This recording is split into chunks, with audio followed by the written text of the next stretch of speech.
Martha? Well, okay, thank you so much. Welcome, League members and guests.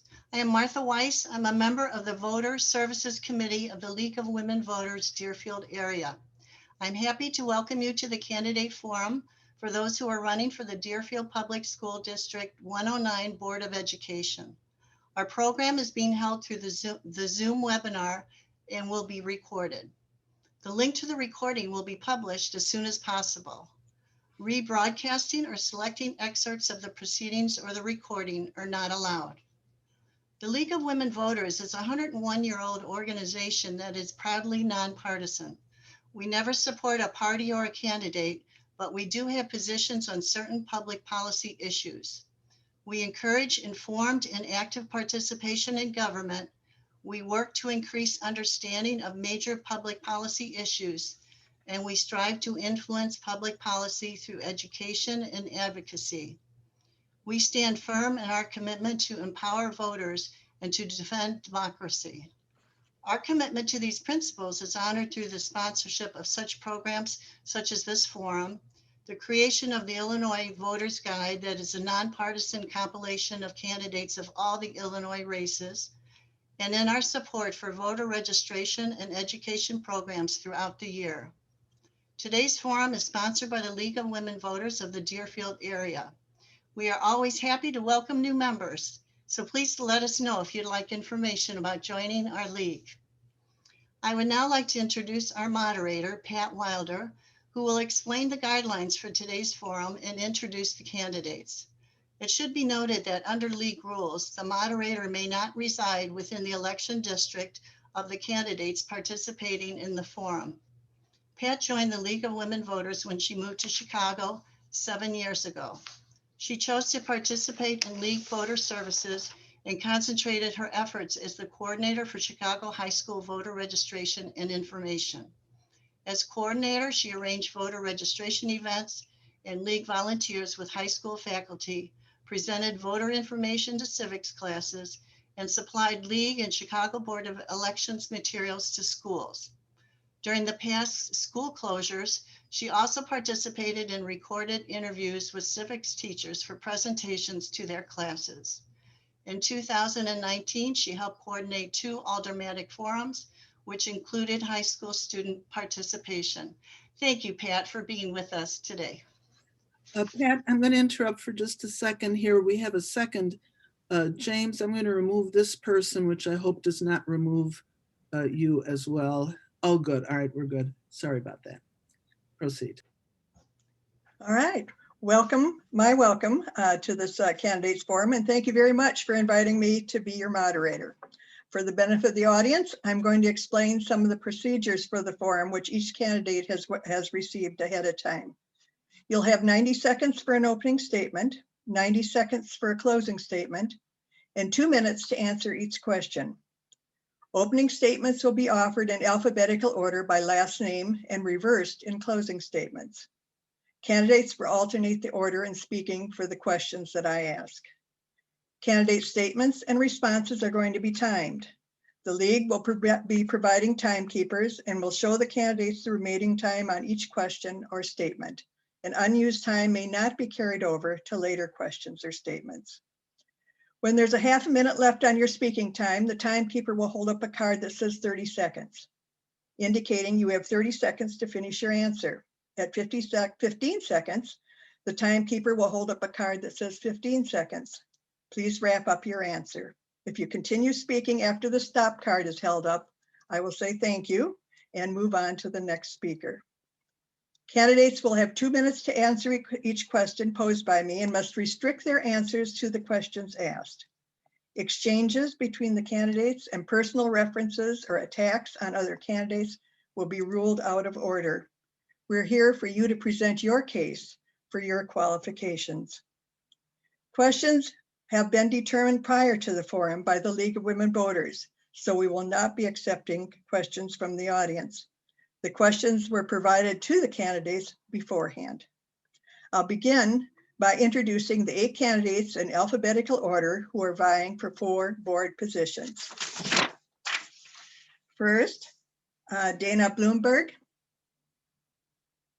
James D'Angelo, Valarie Hays, Kelly Jakymiw, Sari Montgomery, Andrew S. Morrison, Jonathan Silver, and Maureen Wener.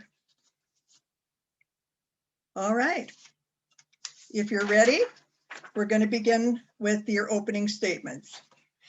Dana, you are the first to start out. Hi, my name is Dana Blumberg, and I have 2 children in District 109 schools. I have lived in Deerfield for 11 years, and I grew up in Highland Park. I am a school counselor, and I worked in Chicago Public Schools for 13 years. Currently, I am the Educational Life Skills Program Coordinator in District 21. Why am I running? Well, I think my background as a school counselor and my current role as an administrator has given me a unique perspective. It is important to have an educator on the board who is in the school every day, working with teachers, school leaders, and students. I know how a board decision can trickle down and affect instruction. I'm in this for the long haul. I want Deerfield, District 109, to be a leader in providing an education to the whole child. I want our schools to inspire and excite our students. Our schools should be a place where students are given the freedom to take risks and learn to face obstacles and persist when they are struggling. My vision goes far beyond our current health crisis. The pandemic has shed light on many of the issues we face when educating our children. The country's obsession with test scores and standards has had many negative unintended consequences. We may have higher test scores, but at what cost? We have so many students facing anxiety and depression as a result of the added stress. We also have a really unique opportunity now to reset our priorities as a district. Deerfield is a leader in education, and we can pave the way for other districts. This pandemic has exposed a lot of shortcomings in our district, and our board needs a current educational leader who has a perspective of the classroom and school environment. Thank you. Sorry, Pat, you're on mute. Oh. I'll take that as a time to get started, Pat. Sorry, you were still on mute, but I can go ahead and get started unless I'm not supposed to. Okay, go ahead. Sorry, thank you. Hi, everybody. My name is James D'Angelo. My wife and I have lived here in Deerfield for almost 7 years. We have 3 kids, 2 of which are currently in DPS 109 schools, and the 3rd will be soon. Many of you might know me from my involvement in Deerfield for In-Person Schooling, or DIPS, a parent group which I founded last year to get our kids back in school as quickly and safely as possible. Hundreds of parents united together to effect real change at our school district, and I'm so proud to be part of that movement and of this community of engaged citizens. That's largely what led me to run for the school board. The more I watched and interacted with our school board through DIPS, the more I realized that it desperately needs new leaders.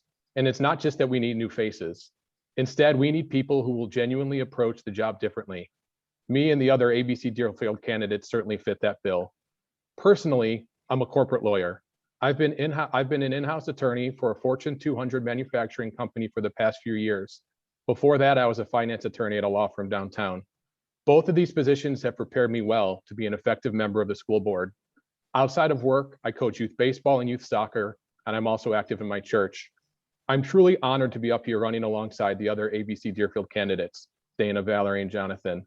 Thank you all so much for joining us tonight, and I really look forward to answering the league's questions. Thank you. All right. Next is Valarie Hays. Good evening, everyone. I'm Valerie Hayes. Very excited to be here tonight, and thank you all for participating. I've lived in Deerfield since 2012. My kids went through the South Park schools, and they're both in middle school at Crusoe. I'm running for the board for 2 reasons, both of which are related. First, I place a very high value and priority on education. I always have, and I want the kids in this district to have a top-notch education, and understanding that means different things for different kids. Related to that, I think that, through my kids' experience in the schools and in this district, and especially in the last year, it's really illuminated for me the importance of strong board leadership, effective communication, strategic planning, transparency, and good judgment. And as an attorney for the past 20 years, I've been on boards and in management positions and have clients, and those are all very important parts of my everyday world. So I think that's the value I can bring to the board. We need a strong board leadership to maximize the quality of our students' education. We want this district to be able to attract and keep the best teachers. We want to see our students excelling based on a number of different performance measures, not just standardized tests. We don't want the parents of gifted kids to feel like they have to send their kids to private schools to be challenged. And we want parents, when they attend board meetings, to leave those meetings feeling confident that their kids' education are in good hands. And so I think we can do better on those things, and that's why I'm running. Thank you. All right, next is Kelly Jackmiw. All right, can I start? Go ahead. Okay. A sincere thank you to the League of Women Voters of Deerfield, Lincolnshire for providing an engaging platform today to help our constituents make informed voting decisions. My name is Kelly Jakymiw, and I've lived in Deerfield for almost 14 years. I'm a parent to 4 children, twin second graders at Walden Elementary, a 7th grader at Shepherd Middle School, and a freshman at Deerfield High School, giving me experience at every grade level in DPS 109 and the transition to the high school. I'm a Bronze Tablet Scholar graduate of the University of Illinois and spent 8 years teaching and consulting within special education for NSSCD, specifically in classrooms in Highland Park and Deerfield. I'm also a board member and treasurer of Pegasus FC, a non-for-profit travel soccer club based right here in Deerfield. I've spent the last decade volunteering in the DPS 109, including chairing multiple committees for the Walden PTO, serving as their treasurer for 2 years, their president for 3 years. I've also sat on several DPS 109 subcommittees and parent panels and interviews, and I've spoken from prepared statements at board meetings over the past few years. My candidacy is focused on 3 important areas: improving our communication and transparency as a district and board, creating a post-pandemic plan to target the curricular, social, emotional, and executive functioning needs of our learners and staff, and focusing on the developmental needs of our primary, intermediate, and middle school cohorts when it comes to district decision-making. Thank you for taking the time today to listen. Thank you. Sari Montgomery. Hi, my name is Sari Montgomery, and I'd like to first thank the League of Women Voters for hosting this forum today. I'm running for re-election to the Deerfield Public School District 109 board. I'm the most experienced candidate running in this election, and I've been privileged to serve on the board since 2013. I'm proud to have earned the endorsement of the District 109 caucus for the 3rd time and to have the support of the district's teachers. I'm a legal ethics lawyer, and I've been practicing for 26 years. And I was also the parent of 3 children in the district for 14 years. I'm running for the re-election because I care deeply about the children in our community, and I strongly believe that my experience, both as a board member for 8 years and as one of 2 board members working closely with the administration on pandemic-related issues, will greatly benefit the district in this time of transition. If I'm re-elected, my 5 areas of focus will be: 1, to support the district in navigating the later stages of the pandemic, including bridging any academic and social emotional gaps that have occurred, improving communication by reestablishing norms between the board and the community, and improving access to and involvement in the board's decision-making process for all stakeholders, continued focus on maintaining fiscal responsibility and preserving the district's resources so that we can continue to provide the best educational opportunities for our students, ensuring a smooth transition to our new superintendent by providing experience and stability on the board, and continuously monitoring the effectiveness of programmatic changes and making modifications when appropriate. And I hope I'll earn your support. Thank you. Thank you. Andrew Morrison, you're next. Thank you. Hi, my name is Andy Morrison. I've been a member of the Deerfield community for over 20 years, and I have had at least 1 child in the district every year for the past 16 years until this year. Even before the pandemic, in student voice surveys across the country, the words students use most commonly to describe their experience in school are bored, tired, and stressed. I fear that when our students leave for high school, too many of them would use the same words to describe their own experience. I've spent the past 25 years of my career working to help improve school systems across the country in many domains: curriculum, staff development, assessment, special education, and SEL. In my experience in education, I've seen some of the best schools in the country and some of the most challenged, and I know what it can mean for kids when school is done right. As a board member, my hope is to serve as a supportive partner to the new administration and the community as a whole in developing a more inspired vision that better reflects what we know about early childhood development, an actionable strategic plan with concrete metrics and milestone markers to help make DPS 109 a place where all of our kids would experience school as a place of authentic engagement, inspiration, meaningful connections with their teachers, and become a district where all of our children thrive in the academic, personal, and social domains. Thank you. Thank you. Okay, Jonathan Silver. Thank you. Thanks to the League of Women Voters. Thank you to the attendees and the participants.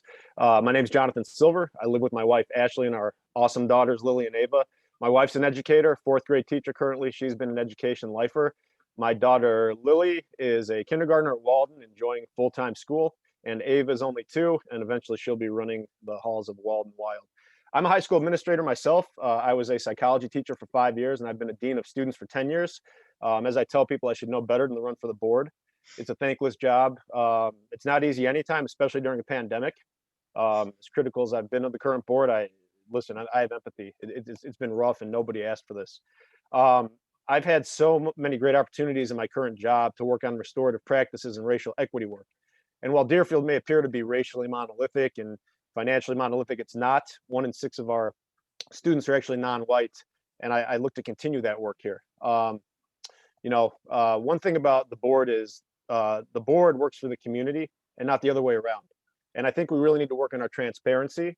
We need to have a great post-pandemic plan, and we need to be great stewards of our district's finances. I'm honored to run with James, Dana, and Valerie. We want to earn your vote. I'm interested in earning the endorsement of 2,889 students and 18,420 Deerfield residents, and we really hope you'll vote for us on April 6th. Thank you. Thank you. Maureen Wener, you're next. Hi, everyone. I'm Maureen Wener. Welcome to my basement, where I'm hoping it stays calm and quiet through this panel discussion. I'm a parent of a 10-year-old son at Wilmot, and I've been married to my husband, Paul Rundell, for almost 19 years. I attended Deerfield schools until 5th grade, and when I moved to another district. My husband and I chose to move back to Deerfield because this was an awesome community to raise our child. My background includes a bachelor's and master's in political science and work in government and for regional and non-for-profits on the international setting.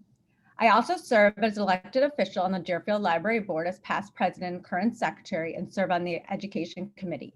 I am running for Deerfield Public School District Board because our school system has been in transition even before the COVID pandemic. This past year has been difficult for everyone in our community, and I want to help bridge all the valid differences and move our district forward. Someone asked if I'm challenging anyone, and I said no, I'm a team builder.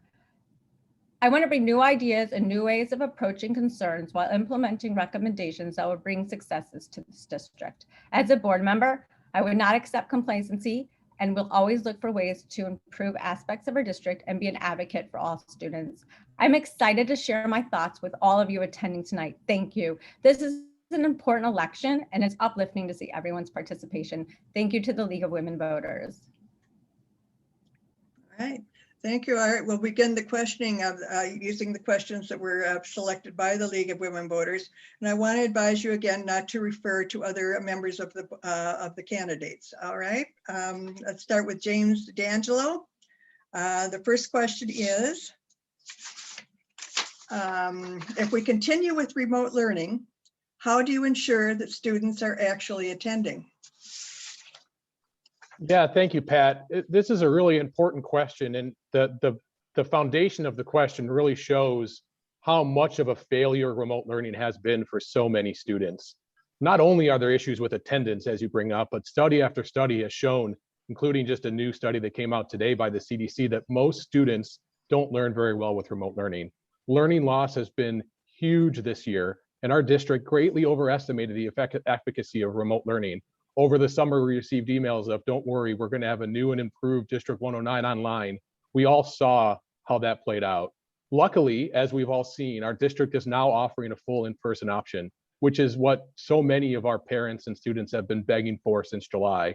Routinely, more than 80%, and I think currently now more than 90% of parents and students have chosen the full day and have chosen the in-person option and are now currently full day in person. So Pat, it's a great question to ask. How will we track attendance? There's not a great answer. How will we do some of the other things that really continue to create issues for our students and for our parents, not to mention particularly parents that have to work outside of the house or students who have different learning difficulties.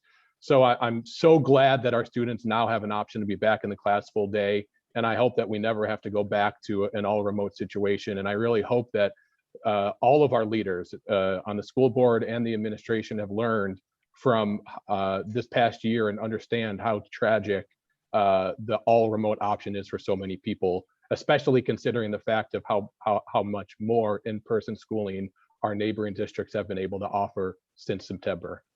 Thank you very much. Thank you. All right, Valerie Hayes, you're next. Do you want me to repeat the question? I think I have it. Thank you, Pat. Okay. So, I will echo a lot of what James said. I think the first question we have to ask if a student's not showing up for classes is why not? Especially for the older kids, it's challenging with a remote school. I witnessed this personally, and I think it's dependent on the kid, right? I mean, my daughter was fine with it. My son was miserable every day. He said he hated school. He hated being in front of the screen. It was a constant fight to get him to stay there. And, so I think when we're thinking about, how we get them to show up, I think we have to ask the question, why are they not being there? And if God forbid we have to go back to remote school again, I think we need to focus more on those students who struggle. And I think it tends to be the students who maybe struggled the most before remote school who are struggling the most in remote school, and what sort of extra support can we give them, more intervention, they really need it.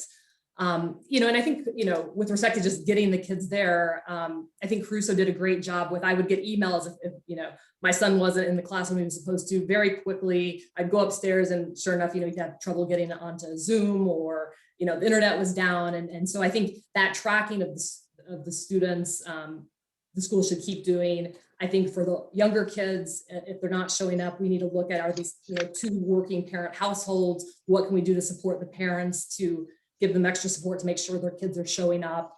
But generally, I think it's a team and a community effort, and you do the best you can under the circumstances. Okay. Kelly Jackmiw, you're next. Hi, thank you so much. First and foremost, I think when it comes to attendance, both virtually or in person, it comes down to relationship building between the teacher and the children and their families. I also think the building administrators, our principals and assistant principals, are a critical part of this component. I found, especially during this pandemic year of learning, that we had such strong connections on a daily basis from our building principals. And I think that connection with families increases the communication between the school and the children. I do think it's really important as a board to be able to ask the administration, what are the breakdowns that might be preventing a student from being able to attend every day? Is it an issue with internet? Is it an issue with childcare or transportation? Is a parent working and unable to provide full day support to their e-learning child? So I think as a board, those are our questions that we need to be responsible for asking our admin and holding them to coming up with answers so that we can best support our learners. I also firmly believe in making district decisions based on cohorts. So you have your pre-K through second grade, which is your primary. You have your third through fifth grade, which is your intermediate. And of course, sixth through eighth grade is middle school. And I think that especially when it comes to virtual learning, we may have to look at that differently through the lens of each of those cohorts. While our middle school learners can and should be expected to attend a full day program and hold themselves accountable to being on camera and having attendance taken, our potentially third through fifth graders might have a different experience. And of course, when you look at our primary learners, right, you may realize that our district needs to do better when it comes to what programming we are offering and expecting that cohort of learners to do when it comes to full virtual. So that is a focus of mine that I think the board needs to hold the district accountable for. Thank you. Thank you. All right, Sari Montgomery. Thank you. First, I'd just like to say I'm really proud that as of March 8th, for anybody listening who is not unaware, our teachers have been fully vaccinated. We have surveillance testing in place, and our schools are back open to full in-person instruction. At this point, only about 12% of our students are still in remote learning. It's unclear whether or not we'll need to continue some form of that in the fall. It really depends on the speed and effectiveness of the vaccine rollout for children. But I want to say that I'm very proud that we've been able to bring our students back full time with safely for teachers and for students.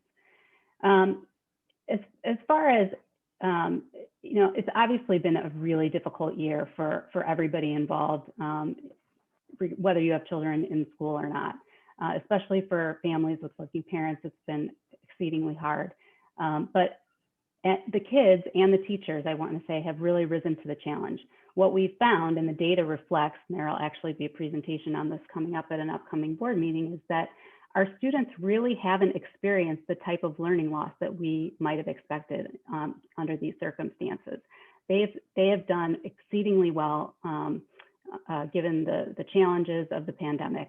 And while their growth, particularly in math, but in general, has been a little bit lower than it normally would, our children are still exceeding national standards based on pre-pandemic standards. So, yes, there are gaps for some children. The administration is working very hard to identify those gaps and to create programs to address those gaps. But our children have really thrived, and it's a testament to our teachers and our administration. So I want to thank them for that. Thank you. All right, thank you very much. Andrew Morrison. So before I answer the question, I first want to just make clear that in a healthy functioning district, most of the kinds of solutioning around this problem would rest with the administration and not with the board. And I think that the board should have involvement, but I think bright defined roles are important. And we've deviated from that in practice in our district. And I think it would be good if we had clearer, more defined roles. But now I'll answer the question anyway. And my answer is much more aligned with really what everyone has said before, but I'll say it this way.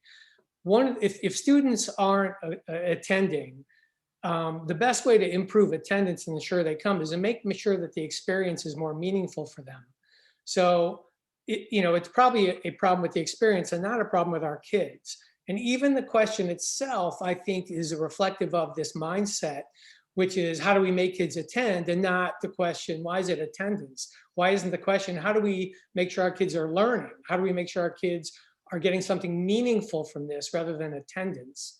And across the country, we've had this obsessive focus on seat time in front of computers, which is just sucking the life out of our students across the country. And I think many of the kids in our own district are feeling the same way. And so this is no criticism of our teachers or their effort, but I do think we need to approach our thinking and our teaching and learning differently, especially in the online domain. Whether it's online or not online, this experience at school needs to be a place that ignites our students' interests, their passion, that helps them build the tools and the confidence to discover their own voice and purpose. And I think having a meaningful and trusting relationship in your school between the teachers and the kids, and have it be an invigorating place to be, that's how you improve attendance. All right, thank you. Jonathan Silver. Thanks, Pat. There's no substitute for in-person learning. Remote learning, students are able to survive. I haven't seen too many students thrive personally. Just in my job today, I did a couple of home visits, and I can say for me, living out here, I'm blessed enough to have a wife who's a teacher and to have the ability financially to dish out $1,000 a month for a pod. It broke my heart to see my kindergartner on Zoom every day, whether it was in my basement with me overlooking when I could or at the pod. And again, as I saw communities around us making it work, not everyone in Deerfield had the means to make this work. I saw mothers really impacted because mothers are typically the ones who have to drop out of the workforce first to stay home with the kids. And that's a whole nother societal issue, but that's how I've seen it play out. It really bothered me. It is awesome. We're full in person now, and it does seem like we've made tremendous progress in the pandemic. I'm extremely optimistic. We have to stay the course. And then as far as remote learning for the fall, and this is interesting, I did used to teach, and if there is to be some sort of remote learning for families, and there will be some families probably who still have health issues and so forth, it's not easy to just say to teachers, well, you're going to be in your classroom teaching live, and then you're going to be on Zoom as well. It may be possible when you have a few kids in the classroom, but when you're dealing with 20 kids in the classroom and trying to make sure that you're not forgetting about your kids on Zoom, that's troublesome. I've spoken to many teachers. So if we need to move to a model like that, I think it's important that we do our research and make sure kids who need to be remote have a quality education as much as possible, but not just assume that's going to be feasible for teachers. Again, I just think this has impacted folks differently, and it's going to be incumbent upon the district, the board, and the administration to not only focus on the learning loss, but the social, emotional needs that have developed because of this. And God willing, we won't have to go back to remote learning. There could be another pandemic someday, so I think it's awesome that we continue to explore plans if there's a natural disaster or anything. But again, hope that we stay back full time. I expect us to, and let's see what we can do to help our kids bridge the gap. Okay, thank you. Thank you. Maureen Wener. So for everyone in the community that might not have children in the school, right now the students of our district have the choice to be remote or in-person instruction. As we head into the fall, the district should be following the CDC guidelines and providing the board and the families, the students with updates on CDC guidelines and the newest and best practices for in-person learning. Questions the district will need to ask before the fall: will we need to continue with remote learning, and what will that look like? This is how if so, I know this past year, children needed to log in and participate in their classroom. This is how the teacher knew students were present. If there were a remote option in the fall, I assume class sizes would be smaller and could be increased opportunities for participation over Zoom. Before the school year begins, remote assigned teachers and families can build a learning plan for each student, ensure there's an effective learning environment, and offer as many breakout sessions as possible. However, we need to be reminded that remote attendance was not an overall issue within our district. I do, however, do not have information on how each child participated in each classroom with their teachers across the district. What the board should be doing is looking forward to provide the best education and supports, if needed, to all students as we climb out of this pandemic. If elected, I would advocate for a communication plan that would clearly define the choices families might be needing to make, what mitigations will be in place, what the expectations will be from students and their families, and how the district will adapt to these changes. The plan needs to be introduced before the school year ends, with periodic and clearly stated updates throughout the summer. There also needs to be in place an opportunity for dialogue and two-way communication. The school district cannot plan for all unknowns, but in the end, our goal as a district should continue to strive for in-person instruction for all children, following the science to make this happen. Thank you. All right, Dana Blumberg, you're next. Hi. I'm sorry, can you repeat the question? I know the question, but I just, that'd be helpful. Thank you. If we continue with remote learning, how do you ensure that students are actually in attendance? Okay, so we can't. That's the problem. So I work in a school district and I'm a school administrator, and we can't. We can't physically, well, unless we actually went there, make a student attend. And that's really one of the problems. Remote learning, just because we can, doesn't mean we should. And I felt that in my heart, like last year when we closed down for the pandemic, that I did feel it was hurting my kids. Like I had a kindergartner and a third grader at the time. And my kids love to learn. And like, especially my first grader now, she's learning to read. And we may have missed that critical period of development for her. And it is what it is, but I think if anything, we've learned that remote is a worst case, like literally it should not happen unless there's a medical, whatever. It probably will be offered next year just because there isn't a vaccine yet for kids. But I do think that our schools need to be in person.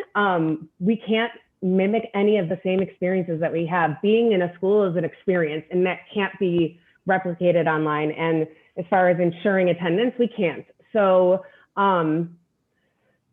what can we do? I mean, it is what it is. And actually in my district, in one of the schools, our attendance was so low on attendance days, and we've recently increased instruction, and attendance is much better. And it's because they're much more engaged in their learning. So, well, I do think there will be a remote option next year. I'm hoping it will never go fully remote. And there is really no such thing as like remote learning that replicates in person, in my opinion, and just what I'm experiencing. So hopefully we'll never have to go back. Okay, thank you. All right. Second question is, parents have expressed concern over seemingly arbitrary and last-minute scheduling changes. How would you address these concerns? And we're going to start with Valerie Hayes. So it's an issue that's come up a lot over this last year. And I think it really comes down to better long-term planning and better communication. I mean, there's times last minute changes are inevitable. I think in those situations, the board or the administration needs to do a good job explaining to parents or teachers the reasons why this change had to be so last minute and how can we help you adjust and recognize the fact that we're aware that we're throwing a last minute change at you and explain, be transparent and say, here's why we couldn't get you this information earlier. And I think that level of communication just goes a long way in easing anger and frustration and helping us stay united as a community. I think a lot of times with respect to planning, those last minute changes could be avoided. And I think, from the board's perspective, I think it's important to put yourself in the shoes of the parents or the teachers who are going to be receiving this information and think, they're struggling with, working households, dealing with the pandemic, dealing with remote school. How can we make their lives easier? How is this last minute change going to impact them? And what can we do to mitigate that? Perhaps it's extending out the schedule for a week so things are delayed, but they have a little more time to plan, or providing additional resources to deal with it, or even asking, is this change necessary when it takes place? But I think whatever the situation is, if it can't be adjusted, to communicate as to why that's the case and help everyone understand. Okay, thank you. All right, Kelly Jackmiw, you're next. Thank you so much, Pat. I would venture to say that the changes this year were not arbitrary. I feel that we had obviously unprecedented circumstances this year, and our district needed to be very fluid in order to make urgent decisions to get the kids back in the buildings. Our ability for our district to pivot quickly did unfortunately come with changes, and that is something that I do not hold lightly. The impact that we've experienced as parents, as learners, as staff, I feel like the teachers had to teach upside down on their heads this year. They've done it all. These changes have been impactful, and I do not negate them.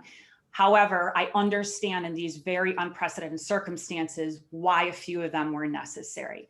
I do think proactively moving forward, there's a few things we can do as a district to potentially improve upon these perceived last minute decisions. One, we can have much better proactive communication with our families. I know we use surveys as a district. I think one step further is using an online crowdsourcing platform. One of them is called Thought Exchange. It basically allows real-time two-way communication with the district and takes away a little bit of the need to have emails bounce back and forth, which we know results in delayed communication, or parents scrambling to go onto social media to get their questions answered when the questions can be more targetedly answered by the district. Overall, our role as a Board of Education is to ask the administration questions. So what is the defined set of decision-making criterion that we need as a district in order to avoid these surprises? How can the administration collaborate together with parents and families to make sure that moving forward, that communication is transparent and as accessible as possible? Thank you. All right, thank you. Sari Montgomery. Thanks. I want to start by fully acknowledging that many of the changes to the learning models this year have been disruptive and may have seemed arbitrary to some.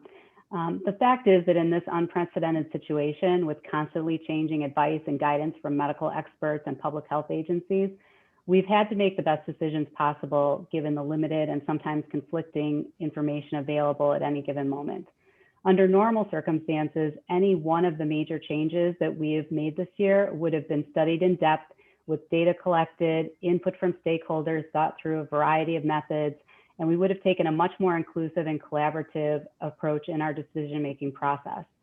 Unfortunately, with our first goal of keeping our students and staff safe from a virus that has killed more than 500,000 people in this country alone, and our second goal of providing the best possible education and getting the kids back to school as soon and as safely as possible under these extraordinary conditions, we simply did not have the time to engage in many of the processes that the board and administration is committed to. That said, the Summer Reopening Committee did incredible work and included input from over 70 administrators, staff, and parents. Then the task force built on that work and collaborated with medical, facilities, legal, communications, testing, and public health experts from our community to further guide our decision-making process. Having represented the board on the reentry task force and working very closely with the superintendents and administration, I can say that the change process this year, while certainly not smooth, was anything but arbitrary, and that thousands of hours were spent assessing every bit of information and data we could get our hands on, consulting with independent experts as well as community experts, and often just having to choose the least bad out of many bad options. So it's unfortunate that it happened this way, but it certainly is not characteristic of how our board generally makes decisions. Okay, thank you. Andrew Morrison. So I would echo a lot of what Sari said. I really think the administration and everyone else involved really worked incredibly hard and very thoughtfully under really unprecedented circumstances. Completely agree, but that doesn't actually contradict this concern. And I think fundamentally underneath this is an issue of trust. And when I was thinking about this question, I opened up the aperture way larger because I think we have a history of problem in the district. When you look at how the changes to the math program were decided and implemented, or the changes to world language or standards-based grading, I think there was a lot of, it was done in a suboptimal way. And I think that the way decisions get made and the way people do or don't feel included in the process and the logic for the process, I think we went into this pandemic without a whole lot of reservoir of trust. And I think that fundamental problem has led to that experience. I think with a better working relationship and more trust, I think people would have been a little bit more understanding and less suspicious in this environment. I can talk specifically about some ways I think we could improve that, but I fear I will run out. In fact, I will, and just hold up the sign and I'll stop when the time's up. So one of the things I think we would be really well served by, we had, thank you, a change management playbook for the district that was clear, that was communicated, transparent, people understood how do decisions get made, how do important changes get implemented, how do they get improved, what kind of opportunity for input do people have, when will have that opportunity, what will happen to that input. If we did things like that, we would have gone into this pandemic with much more of a reservoir of trust. Thank you. Thank you very much. Jonathan Silver. Thank you. And I actually want to build on something that Mr. Morrison said. I agree that there's some history here about a lack of transparency and a characteristic of letting things drop last second. I frankly may not be running for the board if it weren't for that. Look at the structure of the board meetings, for instance. The agendas tend to come out on Fridays, right before Monday board meeting. I feel that the Monday meetings are planned at dinner time for families, and that's very inconvenient, tough for parents to get on. Not to say that it's only parents who want to participate. The way the school was shut down in October, preemptively, if I may say, as other communities got a precious 2 or 3 more weeks before the numbers got really bad, there was a Friday news dump telling us that our kids weren't returning to school on Monday. If that's not arbitrary, certainly there's an impact over the intent, and it impacted so many families. The summer reopening committee, I don't doubt that there was good work done there, but if over 80% of the community wanted to be back in person, we had plenty of time to plan.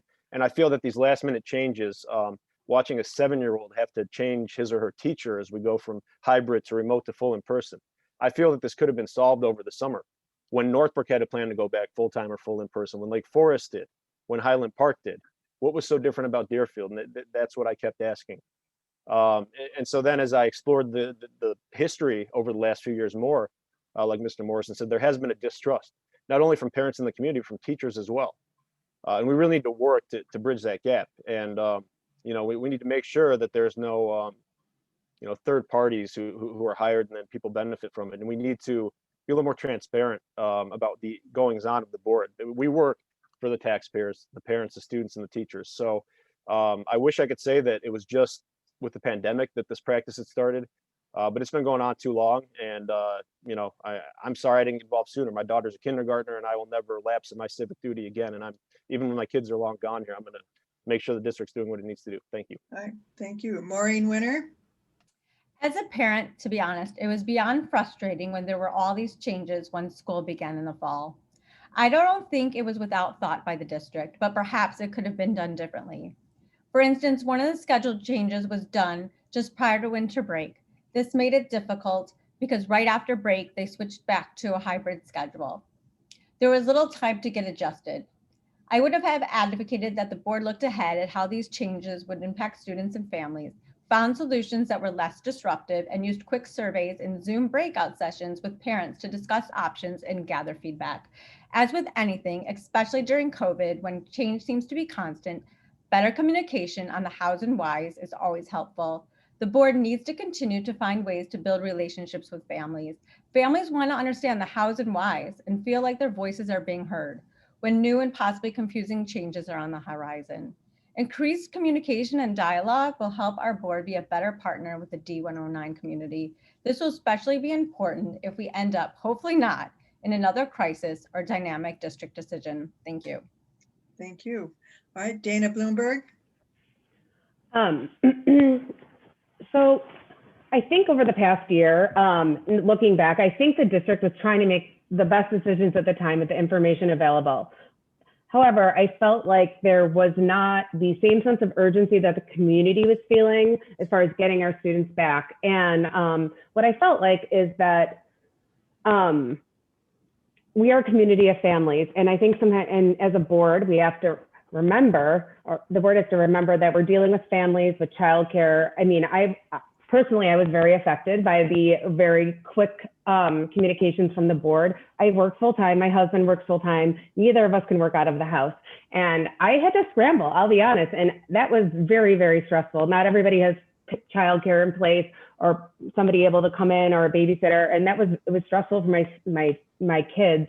And it was stressful for all of us. And I think we just need to remember we're a community, we have to take care of each other. And one thing that could have made it so much easier is that if there was a solution, like we're offering childcare here as an option last minute, that was a reasonable price and accessible to the general community with younger children. So I just think a stronger relationship with the community and also just a connection of what our community is struggling with or dealing with is needed on the board. So, but thank you. All right, thank you. James D'Angelo. This has been a huge problem this year. We have seen several arbitrary and unsupported decisions that went clearly against established scientific evidence and public health guidance. People who tell you otherwise simply aren't listening to the parents and teachers of our district who have repeatedly mentioned how many struggles they've seen.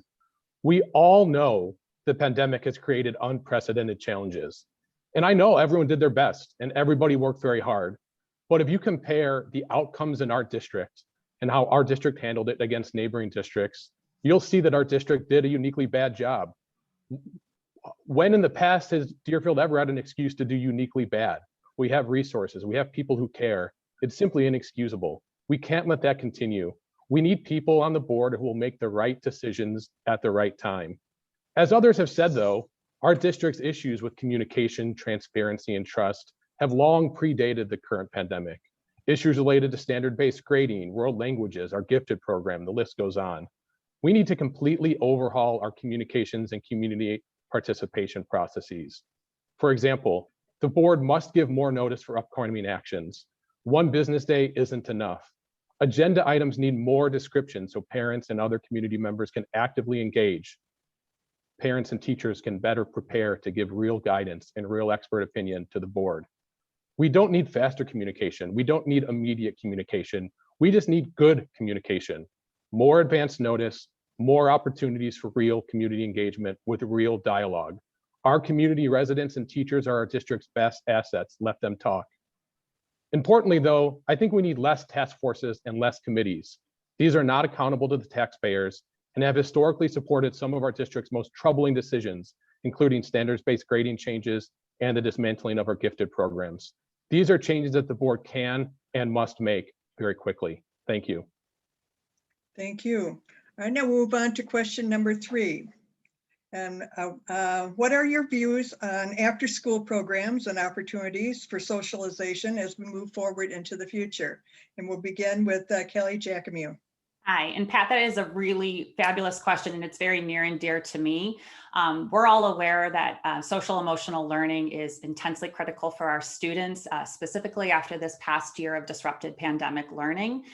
As far as after-school opportunities for socialization, at the elementary level, I have, like I said, been over a decade of PTO leadership at the Walden PTO, treasurer, president. I've chaired multiple committees. And one of the things I'm most proud of is working with some amazing women and parents who have led both our before school care and our after school enrichment programs. And they have done a consistently phenomenal job ensuring that our children have opportunities before school to be safely attended to if their parents need to bring them early, and also some really interesting and robust after school enrichment opportunities so that our learners can stay, parents don't have to cart them all over town, and they can have a chance to be with their friends, engaging in things that bring meaning to them, whether that's a sport or an art or a music. I do think it's really important that our district and our board continues to collaborate both with our park district, who also offers many extracurricular activities in our schools, as well as collaborate with our administrators and our PTOs who provide such wonderful resources to our children. At the middle school level, I think it's really important to note that the middle school is a preparatory system for high school. And when it comes to extracurriculars, I think it's the job of our middle school to ensure that our students have an experience of, I guess, work-life balance, or we'll call it school-life balance. What does it look like to attend a full day of school, then do your choice extracurricular activity, and then come home and have dinner and do your homework? These are really critical executive functioning skills that are so important for our learners, are things that we can develop through extracurricular opportunities at the middle school. So I'm a big fan of promoting and including all socially relevant opportunities at recess, lunch, before and after school. Thank you. All right, thank you. Sari Montgomery. Thank you.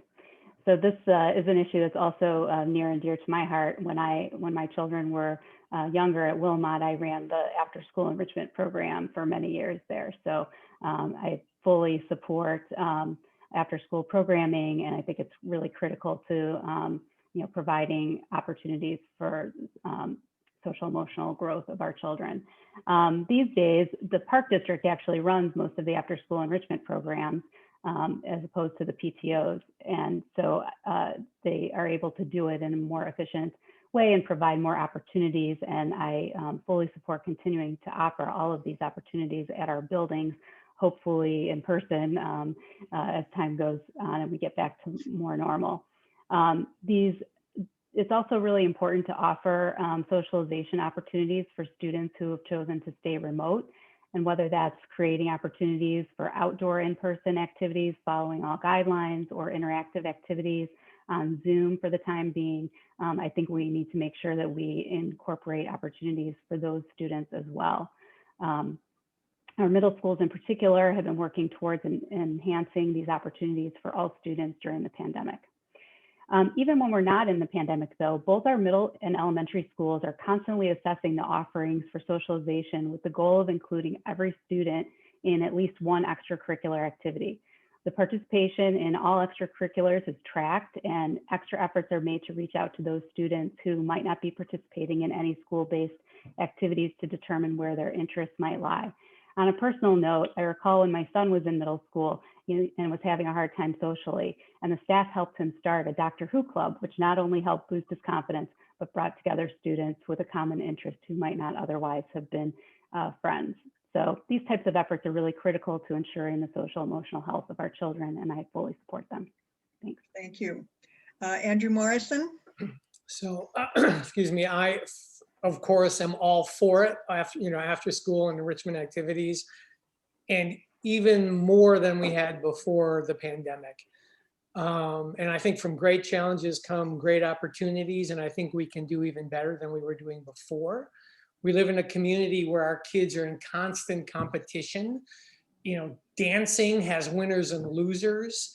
If you haven't been part of a sport or an activity since you were a little baby, and you didn't have private lessons, your opportunities, like you've aged out by the time you're a 7th grader, right? Like it's pretty competitive. So by the time you're in high school, of course, if you haven't had experience and opportunities, the high school is so competitive that even kids who have had those can't participate. So I'd love to see much more opportunities play, for art, for sports, that are really done for fun and not for competition. I think it's an important priority for our children's healthy physical, emotional, and social development.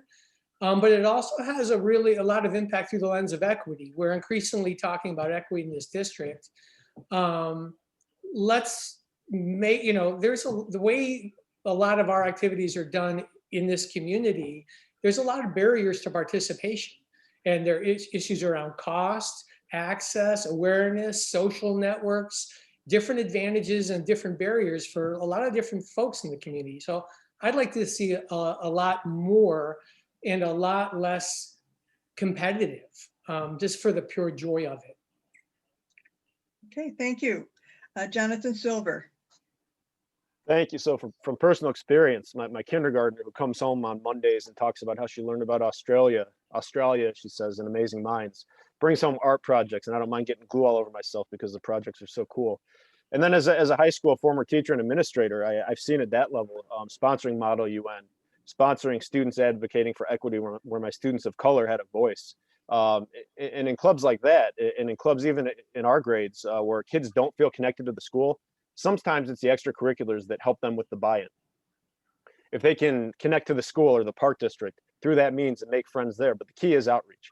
It's not simply money sometimes, although it's a huge issue. We need to make sure that we have vouchers and we're making sure that families aren't enrolling because they can't afford it. But some families don't even know about access on how to reach out. Are we communicating to families in Spanish as well as English and any other languages that we need to represent? We cannot just assume that families know to go to the park district brochure or to check in with the principal at their schools. We need to act as if no one knows what's going on and make sure that we communicate to all families, because these programs are key. And I think the social emotional learning I talked about, that's going to lag for a lot of students just as much as the academic, having students in these programs after school is really going to help them. And then research shows when students do extracurricular activities, they're more structured and they go home and it's easier for them to sit down, have dinner, focus on their homework. So I really hope that, and I think we should survey the community as well and work hand in hand with the park district to make sure that parents and students have a say. Kindergartners may have some ideas for clubs and activities that don't exist, as may the 8th graders. And then focusing on that for a minute, I hope we're communicating with the high school as well to make sure camps are taking place and that our middle schoolers are able to spend some time at the high school so they can become acclimated to that environment. So really hope to see this program expand and become more accessible to all of our community members. Thank you. All right, thank you. Maureen Wener. I believe after the impacts of COVID, after-school programs and clubs will be even more important. Some had been held over Zoom, including things like soccer training for non-district soccer clubs or within the district like 6th through 8th grade theater classes. This past year, the district also briefly offered lunch bunch groups to get children involved over Zoom during the school day. A new initiative the board could adopt and implement is to work with district staff to offer more time for these supportive social groups within the school day, and if not possible, offer an opportunity to explore a formal after-school program which would provide these supportive opportunities. The administration can also conduct a needs assessment to determine the interest of students in various activities. What the information, the school district can look to enhance the partnership with the Park District and PTO to offer similar after-school type programming, similar to the Zoom lunch bunch groups that have been provided, but in person. To tie in cultural teaching, for examples like cooking club, they could have a few days dedicated to an international theme to teach diversity by cooking recipes from another country and learning about that country. If a drama club, incorporate volunteerism by creating a skit that can be presented to a nursing home. These are examples and ideas that would hopefully develop from the board's mission for the district. That being said, anything our district can do to provide socialization opportunities for our students is a plus. After-school programs can help students make new friends, make learning more fun, can provide a place for safe supervision once the school day ends, and provide a place for a child to enhance their cooperation skills outside the classroom. The district should always be seeking additional opportunities to build positive and supportive outlets for our students. Thank you. Thank you. Dana Blumberg. Hi, so of course, just like everybody else, I'm like a huge fan of after school activities. and I've worked at various schools where we've had many different activities similar to what they have. And I think our district does a really great job at working with the Park District and the other community partners. I want to say like that they have transportation where they take the kids so that way parents don't have to pick them up if they're working. And it's kind of like an after, a little bit of supervision as well. And I think the district does a great job at that. That being said, I would love for our schools to be like community hubs. So I would love if kids felt like, I think a lot of our kids need like unstructured playtime and where they could go to school after school, but if they know the school building is open, they can go to the bathroom there or something like that. I worked at a school in the city that we had our doors open. Granted, you can't only have the school involved and you need some help from the Park District to staff something like that. But that's something that I envision. Our schools are such a community like pillar and such a great place. And we are so lucky in Deerfield that we have schools that kids can walk to and ride their bikes to, and they want to hang out at those parks. And I think that's a great thing for our community. And I think we could be working closer with the Park District. So there are some more clubs or stuff where there's like a little bit of like unstructured playtime for students, kind of like our after school club. But like some other people said, cost can be a prohibitive factor. And I don't think everyone in our community would want to share that or feels comfortable going to the Park District or saying that. And I think we need to do a better job of being able to include all of our community, including students with special education needs. And because I know this is also an area of need, that we need more opportunities for students that have special needs and that are included in after school activities. Thank you. Thank you. James D'Angelo? Yeah, I'll echo what everybody else says. It's great to be up here with 7 others who all really feel the same way on this. These programs are really important for us all. I agree that I think our district does really well with this in general. Certainly we should do all that we can to make them better and create more of them where we can. It's great to partner with our local organizations like the Park District and others. And I look forward to being able to be on a board and really encourage more and better opportunities for socialization. And I'm glad that all of us up here really feel the same way. And I look forward to being a part of that in any way that I can. Thank you. All right, thank you. Valerie Hayes? Thank you. Yes, I feel very strongly about the importance of after school programs. It means so much to me that I'm able to be in a district that offers so many great programs for our students. I do think it's important as a result of the pandemic. I think we need more of the after school programs, and I think they need to be tailored to what the students have dealt with over the last year. I think, from friends and acquaintances in the area, I know that a lot of kids are struggling with anxiety and, they haven't been having many opportunities for socialization over the last year. And I think we have to recognize and be cognizant of the fact that there's a transition time when kids are used to communicating via video games and not face to face. It's a whole different way of interacting, and recognizing that some kids will find that easier than others to adjust to. So I think, the programs that we put in place, it would be really helpful to get input from parents and teachers and students as to what they'd like to see, what they think their greatest needs are. And I think we need to look at the after school programs both as opportunities for just fun and socialization, and also use it as an opportunity to get in some of that extra tutoring, extra support with academics that particular students need after struggling over the last year. So I think it's a great opportunity to work in a lot of the goals of kind of getting past this last year. And we need to be creative and not just assume the same programs that were always in place can just start back up again. We need to talk to parents and figure out what will work best. Okay, thank you. All right, the next question. There seems to be a dearth of social work services available to assist students in District 109 who are struggling with social emotional issues. Do you see a need to add social work services, especially social workers, to assist students? We're going to start with Sari Montgomery. Thank you. This is a really important issue. Obviously, in light of the pandemic in particular, there's a great need for support for our students. And I absolutely support staffing our schools to support the social emotional needs of all of our students. I'm not sure that I would agree that there's a dearth of social work services available in our district. In general, each building has at least one dedicated school psychologist and a school social worker or guidance counselor, among other student services staff. Each year, the Student Services Department determines how many staff people the district needs to meet the needs of our students based on IEP minutes and other needs of the rest of the student body.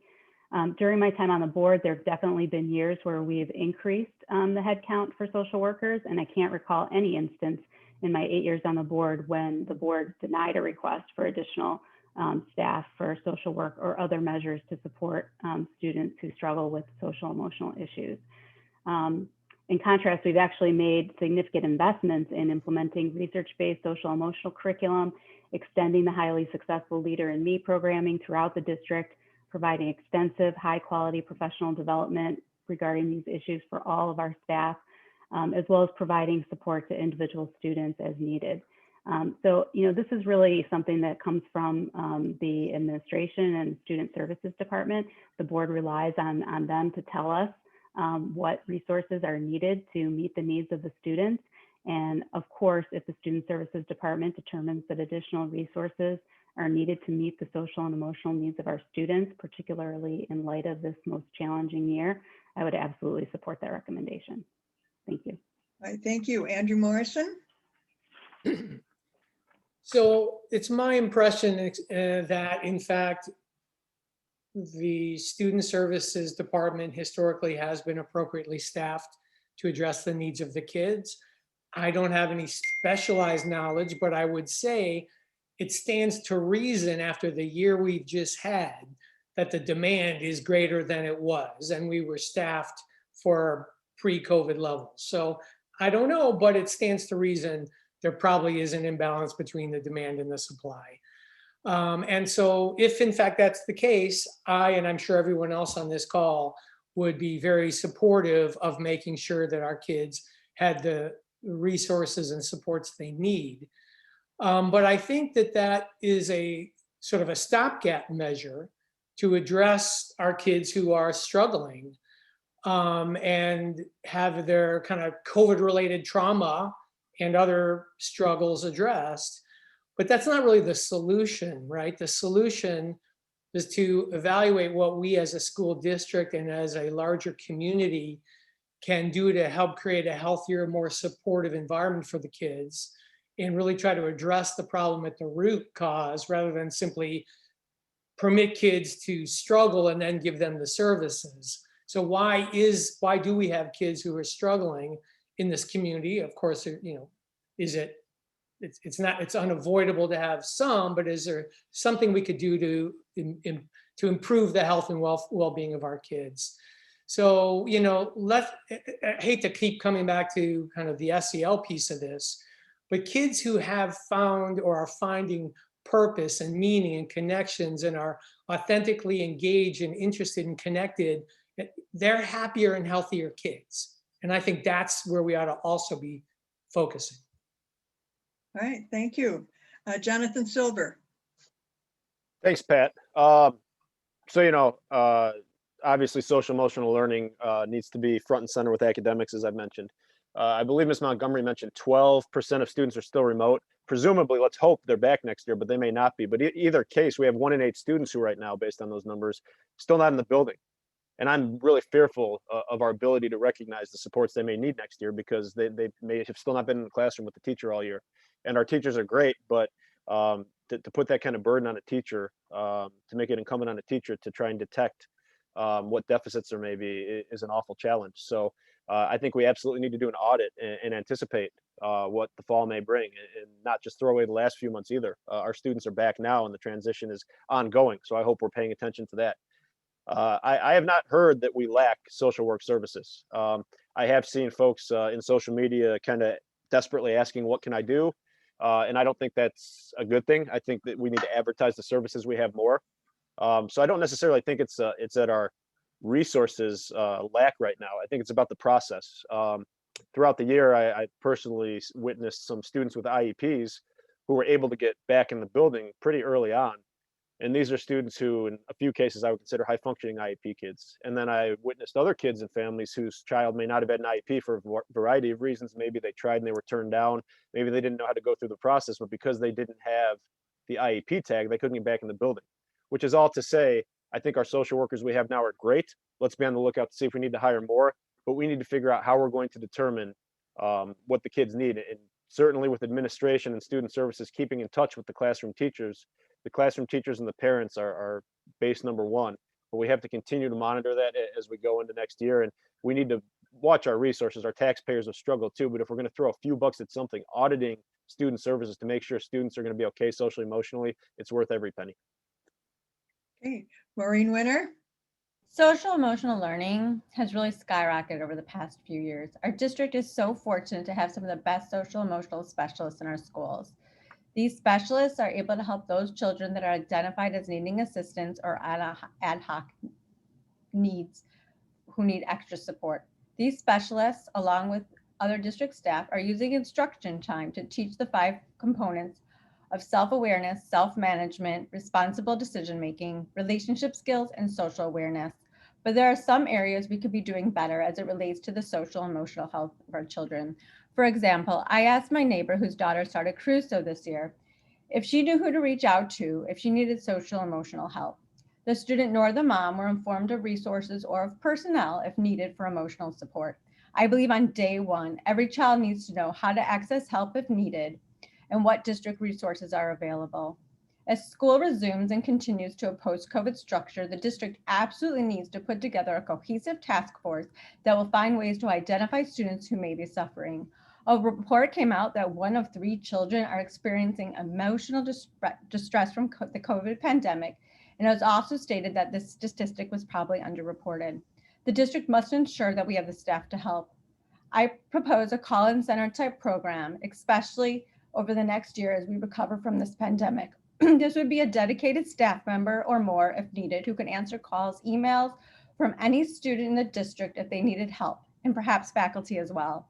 The Family Institute mentioned on the DPS 109 website as a resource is too busy. I tried accessing it myself. And for our students, it probably does not seem as personable as someone they have met or known within the district. The district's mission should include not only educational excellence, but excellence in our students' social and emotional well-being. Thank you. Thank you. Dana Blumberg. Okay, so I'm a school counselor, so I happen to know a lot about social emotional learning. And like many of the other candidates said, I do not think our district has a shortage or not enough social workers. And I also want to point out that most students that get social work services have an IEP and they have an identified learning difference. And in my opinion, recovering from a pandemic and maybe possibly grieving, or they might have some trauma of some sort, that is not a disability. And if many of our students are going to be dealing with that, I think we're going to have to figure out how we're going to handle that. But what I do think is we need more gen ed initiatives that teach our students the social emotional skills.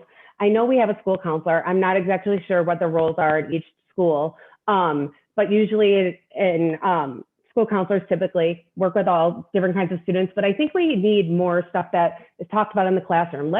We need to normalize some of these feelings. It's not a mental illness to be grieving over a grandparent dying. That's not mental illness. And we need to respond appropriately. We need to have some partnerships with some community resources, some mental health practices, and ways that we can easily provide resources. Often, I've been in a school before where a community partner has come in the school and run groups in the school. And I mean, it's in their kids' natural environment and it works so well.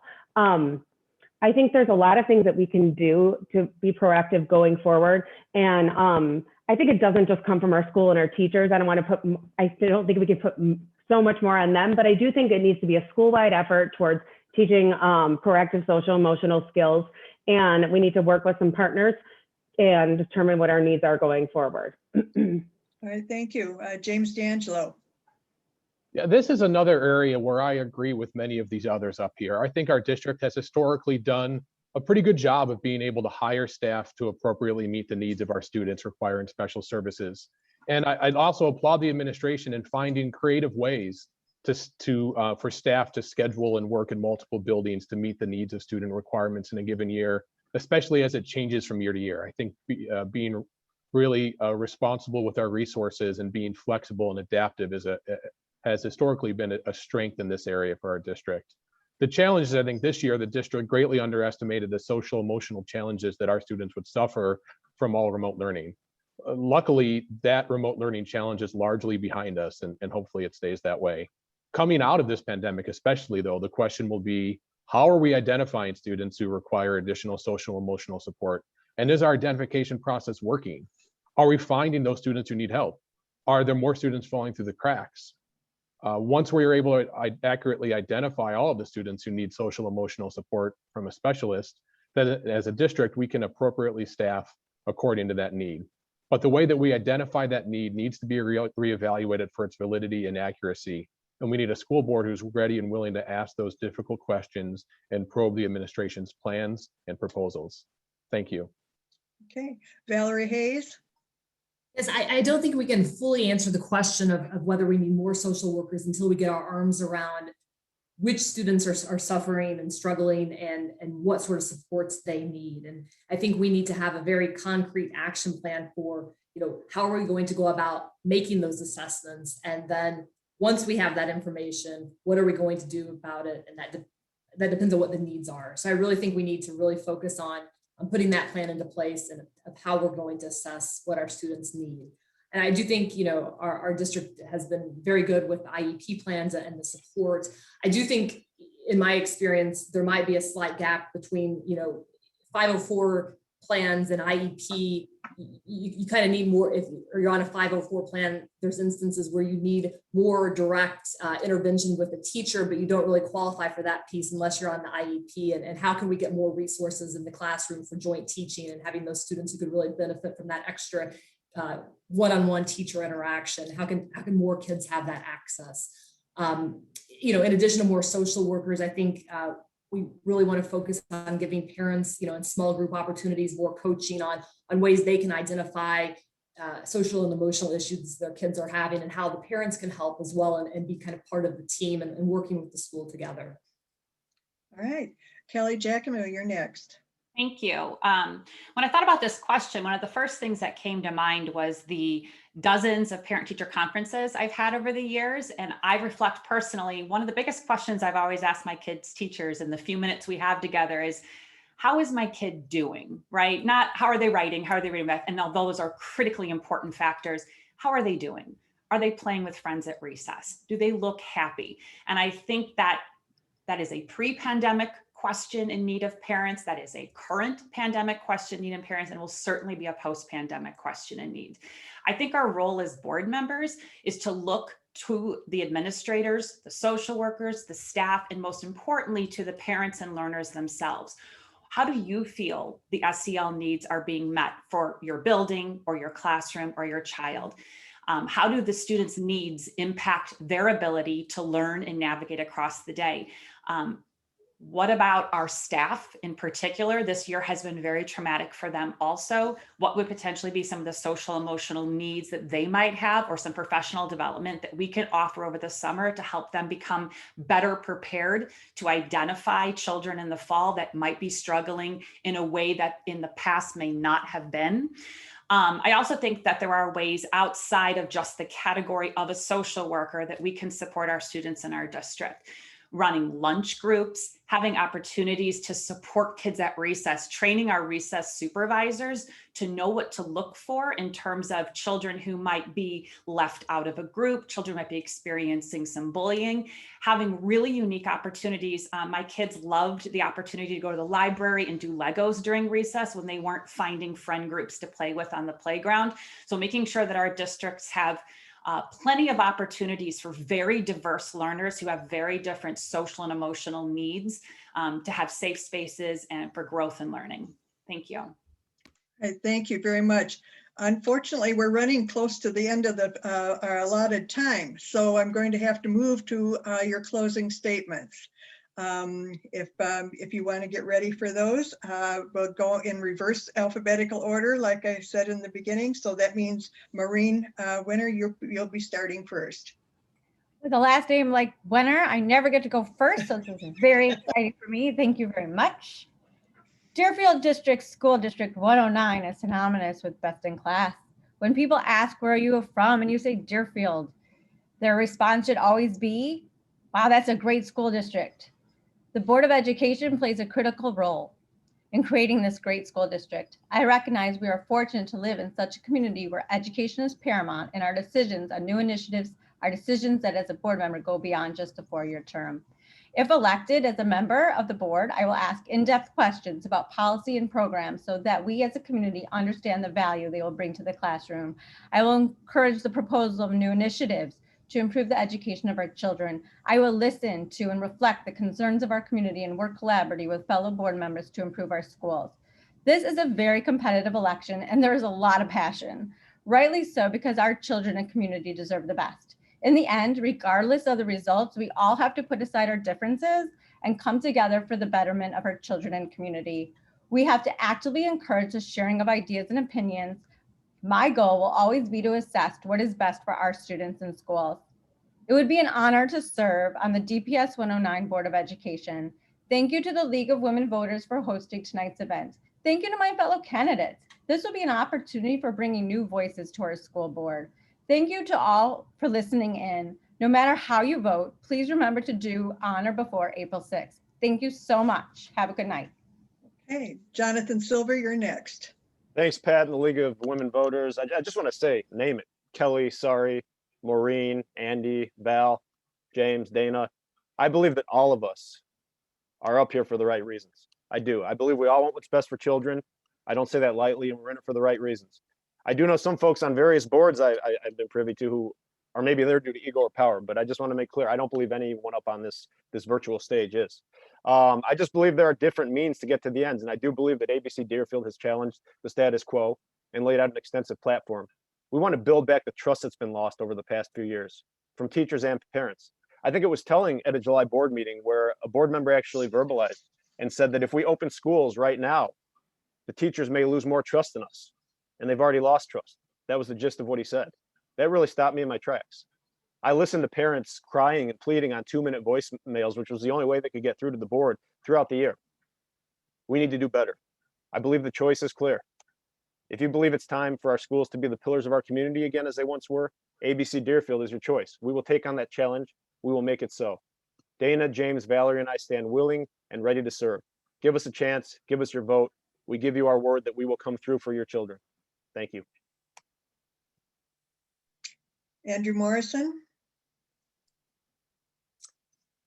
All right, thank you again. Thanks for this opportunity. So I joined the board just under 2 years ago when I volunteered to fill a vacancy. This is my first election. I volunteered because I thought I could bring a new, different, and experienced voice to the district. Unfortunately, when I joined, I walked into a very fractious environment with the district still struggling with the ramifications and the changes from the math program and the standards-based grading and the other things I mentioned earlier. Then the abrupt resignation of the superintendent, then hiring interim superintendents, then COVID for the past year. So if I stay on the board, my hope remains that I will finally have an opportunity to put forth the voice for change in the areas that led me to volunteer to begin with, especially a vision for making District 109 a district that more fully connects with and engages our students, that has more transparent and predictable processes around change, that has improved communications with staff and with parents, and clearer roles and accountability. One last thing I want to say quickly. I have deep experience and aspirations for this district, and I'm volunteering my time to serve on this board, but so is every other person here. They are also bringing their experience and their aspirations. And I hope that when this election is over, whoever's on the board, that everyone will start with a new spirit of support and trust to support the new board and the superintendent, that we can all move forward with good intentions for the good of the community. Okay, thank you. Sari Montgomery. Thank you. And I also want to thank the League of Women Voters and all the candidates. It's heartening to see after 3 elections with no no contested election and no new candidates. It's exciting to see so much interest in this election. I believe that my experience, both as a parent and as a board member, make me uniquely qualified to continue serving on the District 109 School Board.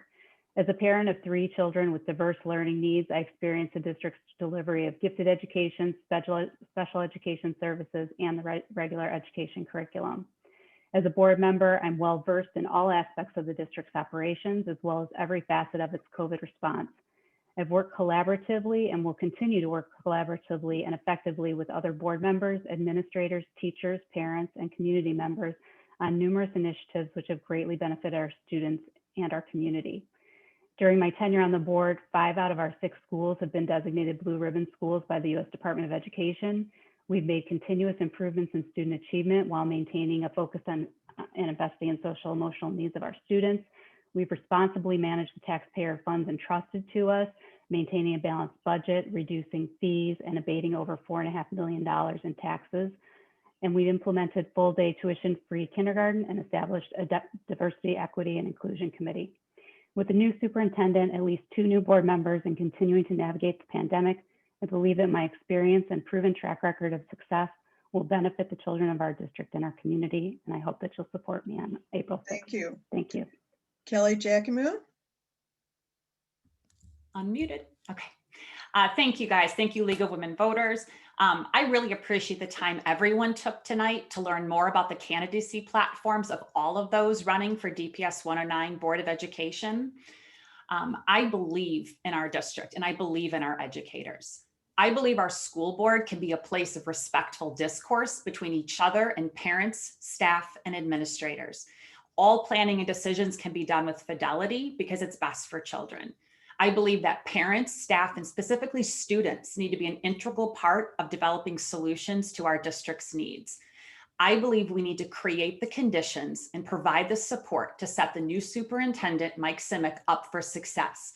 This includes a robust April to August plan to address the learning needs of our staff and students. And I believe that our goal is not to make every stakeholder happy. Rather, our goal is to ensure that in the process of making decisions in the best interest of student learning and growth, that we listen to all stakeholders, transparently communicate our decision-making process, and be engaged and informed representatives.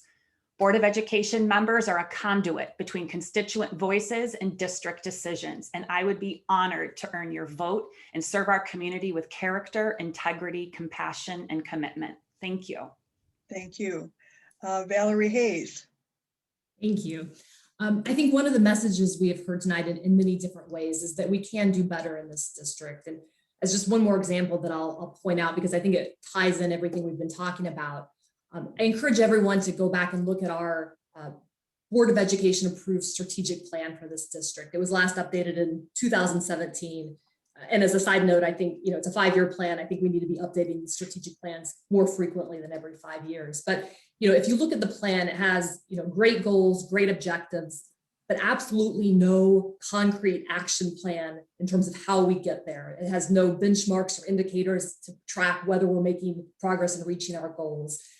And then you should take that plan and compare it to some of our other high performing districts in the area, pick, Kenilworth, Lake Forest, pick your school. You're going to see a lot of differences. You're going to see the concrete action plans. You're going to see the objectives, the measures to see if you're reaching the goals. You're going to see actual specific performance measurement standards that go beyond just a MAP test scores. And those are the types of long-term, strategic, thoughtful, transparent, action-oriented plans we need in this district to accomplish change.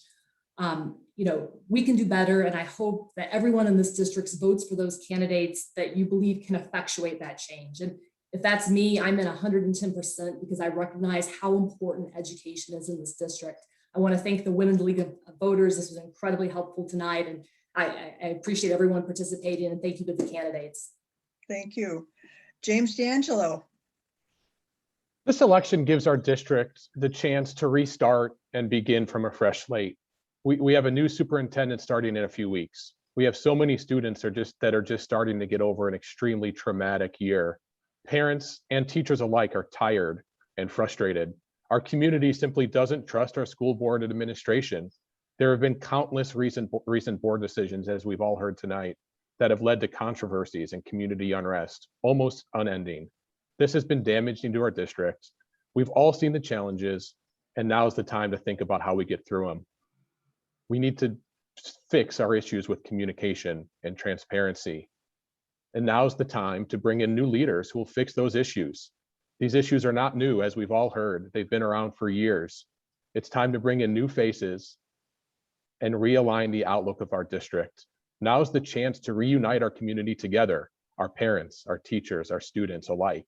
Let us all regain trust in our school board and our school leaders. I've shown continually this year that I will always fight for what's best for our students. We need more accountability. We need more board leadership. We need stronger communication. I promise to deliver on all of those items and have provided clear, concrete, practical ways to do so. Thank you all very much for considering me. And please don't forget to vote by April 6th. Thank you. All right, thank you. Dana Blumberg? Okay. I am an experienced educator, and if anything, I have learned to be flexible, collaborative, and open-minded. I've worked in Chicago Public Schools as a school counselor, and that experience, being the only counselor in a school of 900 students, was a little crazy. That taught me that how to be an efficient and strong student advocate. I've worked on the local school council at one of the elementary schools I worked at, and so I understand how difficult it is to serve on a school board. The board I served on was like a mini school board. I've experienced bringing in and implementing new social emotional programs, developing community partnerships, managing a team of teachers, and forming relationships in the community. Basically, I want people to know that I am a relationship builder, and I have the ability and the experience to bring people together. I am okay with the difficult conversations. I don't shy away from asking the difficult questions. But at the same time, one of my strengths is building those relationships and collaborating together. So anyways, knowing that, please vote for me, and don't forget to vote on April 6th. And thanks to all of you guys in the League of Women Voters. Thank you so much. Okay, thank you. Thank you all the candidates for participating in this forum and wanting to serve their community. My thanks also to the Deerfield Area League of Women Voters for sponsoring this event and asking me to be the moderator. Martha, if you want to close things up for the league. Okay, thank you for attending the forum tonight, and candidates, thank you for participating and providing the residents of the district with an opportunity to understand your positions. As you know, the forum was recorded and it will be posted on the Deerfield League's YouTube channel and the LWV Illinois Voters Guide. The link to the recording will be provided to the candidates and will be posted on the LWV Deerfield Area Facebook page. Rebroadcast or selecting excerpts of the proceedings or the recording are not allowed. However, we hope you will share the link to the recording with your friends and your neighbors. And to everyone, please do not forget to vote in the April 6th election. No one impacts your life more than your locally elected officials. Please join us for our upcoming forum for the Deerfield Park District candidates. And there's the flyer there on Thursday, March 25th at 7 p.m. Registration is available through the LWV Deerfield Area Facebook page. Thank you again for attending this forum, and thank you candidates so much for your participation. Thank you. Good night.